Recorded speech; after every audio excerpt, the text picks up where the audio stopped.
Hi, my name is Mark Greene. I'm an executive editor with the Good Men Project. I've recently published a book called Remaking Manhood, and one of the things I talk about in the book is something called the man box. The man box is a set of very restrictive rules that men in America follow when performing masculinity, when being men. It's a very limited list. I've actually typed it out here for you, and let me tell you what it says. Rule number one, men are emotionally stoic. By this I mean they don't express sadness, they don't express fear, they don't express a lot of emotions. Men are financial providers. We're not caregivers, we're financial providers. Men are decisive and very clear in their thinking, and ultimately they're right. There may be some back and forth in discussion, but men make the decisions. Men are heteronormative. Men are aggressive, sexually dominant, and heteronormative. Men are sports focused. We love to scream and yell and go crazy about sports teams. I think that's probably so we can get excited about something that's not offensive to anyone. I don't know. Men are employed, physically fit, and confident. And it's this issue of men having to be confident, having to present confidence all the time, which is one of the most challenging parts of the man box. If you stay within this set of rules and regulations, you're probably going to be all right. No one's really going to get upset with you or police you.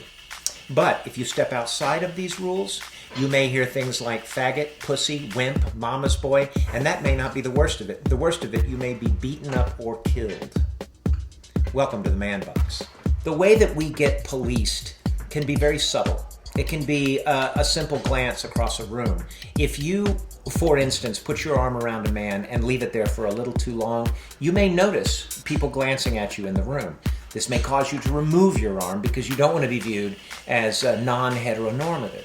This policing is very, very subtle. There are more obvious methods of it. If you, for instance, wear pink socks or an oddly colored tie, you may hear little microaggressions, little jokes that aren't quite as kind-hearted as they might appear about your appearance. Hey, Bob, what are you wearing that for? Hey, Bob, what's up with that tie?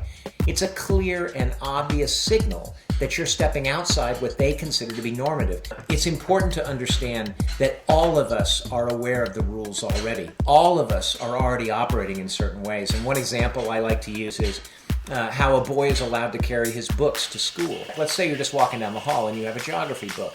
If you hang it at your side and let it bump against your hip, what result will that have versus if a boy were to carry the book up here against his chest? And we already all know the answer, because the rules of how to perform masculinity in America are very clear. What's the ultimate effect of all of this? It's that men are boxed in slowly, one way or another, until the way that they express who they are is so conforming that you can't tell one man from another. We all have a very diverse set of aspirations for how we want to live our lives and who we want to be, but these slowly get boxed into a point where we no longer feel that we are emotionally alive, emotionally connected, and subsequently, we live lives of quiet desperation. Men express a lot of anger and rage. They have a lot of pent-up confusion. They have the classic midlife crisis where they suddenly throw everything up in the air and go racing off in pursuit of some kind of authentic human experience.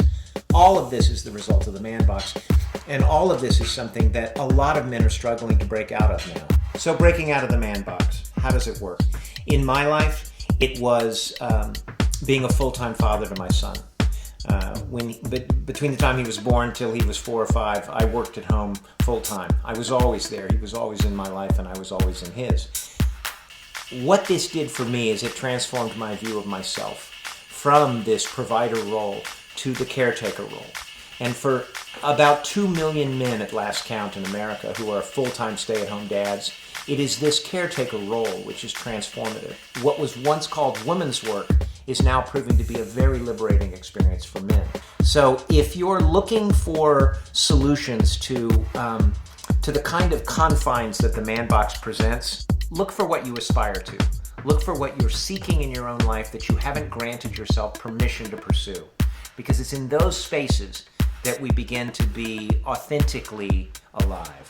And the man box will, of course, attempt to restrict those efforts. It'll try to close in around you again. It'll try to lock you down, as it does in my life, as it does in all men's lives. But the more we get used to living diverse, experimental, exciting lives, the more that other men will feel they have the freedom to do that as well. And I hope that collectively we can find a new way of defining what masculinity is in America. If you're interested in reading more about these ideas, my book, Remaking Manhood, is available on Amazon. I would love to hear from you and hear your thoughts about it. For now, this is Mark Greene with the Good Men Project. Thanks for watching. Don't forget to subscribe. Consider leaving a comment below. And if you want to learn more about how breaking out of the man box requires moral courage, check out this video I just did from Moral Courage TV.